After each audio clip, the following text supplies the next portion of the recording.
Hello, fellow dirty people. I'm Iron, also known as Dirty Dragon. I'm going to explain a few different elements that you can use to make a garden bed more visually appealing, to have more flow, paying attention to things like color, texture, height, season. Behind me here is one of my favorite all-season gardens.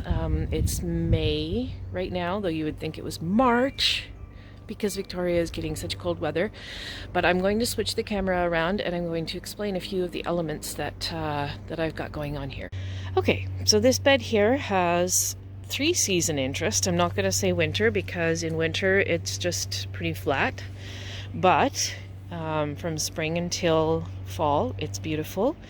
You'll notice I have in the corner what I would like to call an anchor, which is a shrub. In this case, it's a quince. Something that I always keep in mind is how foliage is going to interact as it comes up.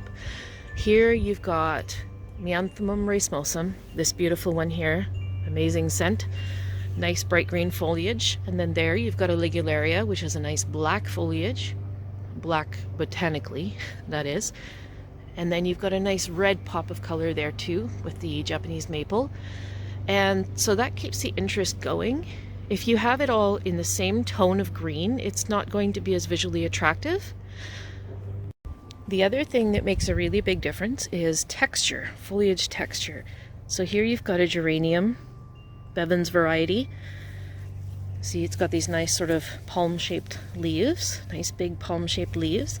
And then here you've got another Ligularia that has nice, lush, tropical foliage almost.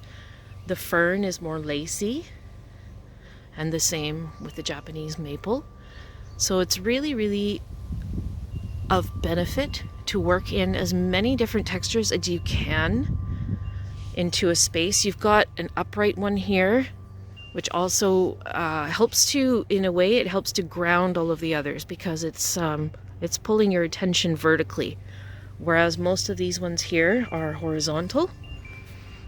I don't know if that makes sense or not, but that's where I'm going with this. So in this bed, you've got all different textures. You've got variegated foliage. Some people don't like variegated foliage. I love it because it does add interest even if it's not flowering. That's a polemonium down there. And then for seasonal interest, Meanthemum racemosum, here with the white flowers, has red berries in the fall. The rhodo will be blooming soon. The Japanese maple goes red in the fall, bright red crimson. The Ligularia has bright yellow flowers in the autumn. These Doronicum are actually going to sink down in the middle of summer as it gets really hot. And in there, tucked in between, is an estranga that's going to come up, and it has pale pink flowers that are just stunning with the Ligularia, the dark foliage of the Ligularia. These are also going to go dormant after they flower. They're going to flop over. This is, what is this called? Nectaroscordum. And it's going to go dormant as well, but there's a really big fern right here, the holly fern, and that will kind of flop outwards and cover up a lot of these blank spots. The Ligularia also gets much bigger. And then I've got a little ground cover here. Saxifraga stolonifera, and that takes up all of the bare areas that are left over by anything that might not be flowering later in the year. There's an astilbe in the front here that will be blooming late summer. Yeah, so all of this is going to keep going all through the season. And then up here, not far away from that bed, this is a Japanese maple that goes crimson in about October, November, depending on the year. And the leaves fall and decorate all of these beds, including the shade one that I just showed you, part shade one. So the green foliage is set off by the red falling foliage at the end of the season before it all goes dormant. So there's a ton going on here. I don't know if I've conveyed to you some of the rules, but I would say variety of height. Start with the tallest at the back, mid-range, come to the short ones at the front. That's your frame. The most interesting things go in the middle. Work on different textures, work on different colors of foliage, not necessarily the flowers, although the flowers are of course a benefit as well. Depending on your conditions, work on things that you can have coming into flower later in the season.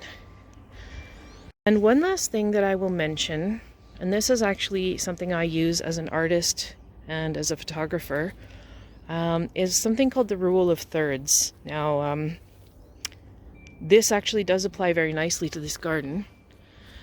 What you do is you divide each bed vertically into 3 parts and also horizontally into 3 parts.